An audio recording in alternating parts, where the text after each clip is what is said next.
عايزين نقرا الفرقتين اهلي وزمالك على المستوى الفني قبل مباراه النهائي يوم الجمعه الجايه في كاس مصر. مارسيل كولر من المدربين الاذكياء جدا اللي بيستغلوا نقاط القوه عندهم وبيستغلوها على اكمل وجه. عشان كده ده الرسم التكتيكي اللي بيعتمد عليه مارسيل كولر من الموسم اللي فات. طبعا الشكل بيختلف باختلاف العناصر او الطريقه الهجوميه بتختلف باختلاف العناصر، بس تعالى دلوقتي نتكلم على نقطه ان مارسيل كولر من المدربين اللي بيعتمدوا او بيستغلوا نقاط القوه عندهم. الموسم اللي فات كان عندك لاعب زي حمدي فتحي في وسط الملعب من اللعيبه الاقوياء جدا في ضربات الراس، وعندك لاعب ناحيه الشمال حريف جدا بالفطره حسين الشحات، وعندك لاعب ناحيه اليمين حريف هو كمان بيرسي تاو، لكن الكواليتي بتاعه مختلف عن كواليتي حسين الشحات. بيرسي تاو على واحد ممكن يعدي من اي حد، حسين الشحات واحد على واحد بيعدي، لكنه الكروس باص بتطلع من عنده بالمسطره اكتر من بيرسي تاو. عشان كده استغل حسين الشحات في النقطه دي في ان هو اللي يطلع الكوره لحمدي فتحي اللي بيجي بدون مراقبه من وسط الملعب ويتحرك ما بين الظهير وما بين سيرد باك، وخلصنا بقى ماتشات زي ماتش النهائي ضد بيراميدز. طب تعالى دلوقتي الوضع اختلف تماما، موجود لاعب زي امام عاشور الكواليتي بتاعه مختلف عن حمدي فتحي، لكن اللاعب ده حريف جدا، اللاعب ده الاعلى احصائيات في كل حاجه في الكوره، هجوميا دفاعيا مراوغات كل حاجه. طيب انا اللاعب ده استغله ناحيه اليمين وناحيه الشمال، اللاعب ده ممكن يلعب لي رقم 8 ناحيه اليمين، ممكن يلعب لي رقم 8 ناحيه الشمال. طيب العبه في انهي ناحيه؟ انا عندي ناحيه اليمين موجود معايا لاعب زي بيرسي تاو، موجود معايا زي لاعب زي محمد هاني، لكن ناحيه الشمال موجود معايا لاعب زي علي معلول، موجود معايا لاعب زي حسين الشحات. لما احط معاهم جوهره ثانيه او ثالثه زي امام عاشور، انا عملت ثلاثي مثلث ربع، الايه اتش اي، علي حسين امام. انا شايف ده هو ده المثلث اللي بيخلص ماتشات كتيره للنادي الاهلي. مارسيل كولر حط بقى الاسماء في التشكيله دي.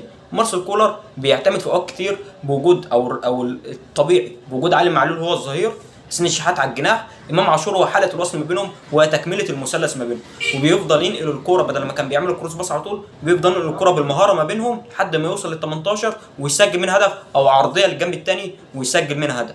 طيب في اوقات ثانيه بنشوف حسين الشحات هو اللي بينزل تحت، علي معلول بيكون جناح، امام عاشور هو الثاني، في تبادل كده ما بين حسين وبين علي معلول. في اوقات ثالثه بنلاقي امام عاشور هو الجناح وبنلاقي حسين الشحات هو اللاعب رقم 8.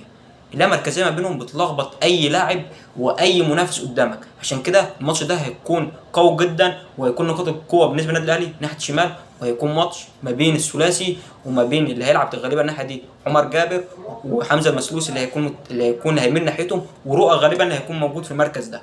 طب تعالى بالنسبه لنادي الزمالك، جوميز من المدربين الجداد، لسه لعب 3 ماتشات مع النادي الاهلي، لكن جوميز بيعتمد على حتت معينه. جوميز من المدربين اللي بيستغلوا او بيبقى هيمنته على الخصم قدامه هي منطقه نص الملعب، وبيعمل زياده عاديه في منطقه نص الملعب عشان يوصل للكره بعد كده ويسجل منها هدف. هو ده الشكل اللي جوميز معتمد عليه. يعني لقينا دايما هنا التكتل موجود في وسط الملعب وناحيه شمال خصوصا. طب تعالوا نشوف بالاسماء، او غالبا اللي هيلعب بيه ماتش الاهلي الجاي. موجود ناحيه شمال موجود لاعب زي احمد فتوح، هو اللي بيتقدم من كظهير وبيتقدم لقدام، وثلاثي ساعتها في وسط في قلب الدفاع. حسام عبد المجيد هيميل ناحيه فتوح، وجود لاعب الثاني هيكون تاني سنتر باكات هيكون هنا حمزه مسلوسي، ويكون الظهير العكسي هيفضل عمر جابر، ودي اللي هتكون فيها ريسك شويه للنادي الزمالك. لو عمر جابر ومن اللعيبه اللي بتميل تهاجم، لو هاجم هنا هيكون في مساحات فاضيه جدا ورا الاظهره، لان حسام عبد المجيد في الوقت ده هيدخل للعمق، فبالتالي هيكون هنا مساحه قويه جدا ممكن النادي الاهلي يستغلها عن طريق الاطراف بيرسي تاو وحسين الشحات. بس تعالى نتكلم عن نقاط القوه الاول بالنسبه لنادي الزمالك. موجود هنا لاعب زي فتوح بيتقدم، موجود لاعب ناصر ماح، عشان كده لما شفنا ناصر ماح وده تقريبا اللي هيلعب بيه جوميز ضد النادي الاهلي، موجود لاعب زي ناصر ماح، هو لاعب اصلا في التشكيله جناح شمال. طب جناح شمال ازاي اصلا هو لاعب في مركزه الاصلي هو لاعب رقم 10، فالسرعات عنده مش عاليه، لا هو بيعتمد عليه هنا عشان يتحول في العمق، فيعمل هنا الزياده العدديه ما بين لاعب حريف زي ناصر ماهر، لاعب حريف زي عبد الله السعيد، وبيخش لهم برده زيزو. بقى موجود ثلاثي قويين جدا مع لاعب يمكن هو اللي هيبقى الوحيد وهيكون عليه مهام قويه جدا في الماتش ده، مروان عطيه اللاعب رقم 6.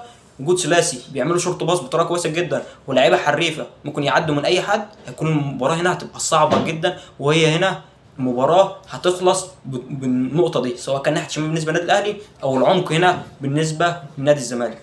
طيب لو الحته دي اتقفلت بطريقه اخرى بالنسبه لنادي الاهلي، مارسيل كولر قفلها، رجع مثلا امام عاشور او رجع السوليه وغيره، عندك حل تاني تلعب الكره الفتوح في الوقت ده يعرض اللاعب بيجيب ضربات الراس بصوره قويه جدا ناصر منسي، مع وجود 2 لعيبه من النادي الاهلي كضربات الراس هم مش الاقوى، لو لاعب زي ياسر ابراهيم اللي موجود، اقول لك النقطه دي بالنسبه لي ما فيهاش مشكله. ياسر ابراهيم هيلعب على ناصر منسي قوي جدا، من اللعيبه الغلسين على مستوى ضربات الراس، لكن موجود رامي ربيعه ومحمد عبد المنعم مش اقوياء قوي على مستوى ضربات الراس. فناصر منسي هياخد معظم الكور ومعظم المبارزات الهوائيه هياخدها هنا، فهيكون هنا مشكله بالنسبه للنادي الاهلي. في كلتا الاحوال ده كله بكلمك نقاط القوه اهلي وزمالك، لكن اللي خلص الماتش من وجهه نظري، وغالبا برضه مصر الكوره هيعتمد على نفس نقاط قوته، وغالبا جوميز هيعتمد على نفس نقاط قوته، لكن اللي خلص هنا مستوى اللعيبه والتوفيق في الاول وفي الاخر في الماتش ده. نتمنى ماتش يليق بالناديين، نتمنى الماتش ده زي ما قلت لك تكون دخله قويه بالنسبه لجماهير النادي الاهلي وجماهير نادي الزمالك فيما يتعلق بشؤون اخواتنا في غزه، اخواتنا اللي نتمنى ان شاء الله رجوع الارض لاصحابها في اقرب وقت ممكن.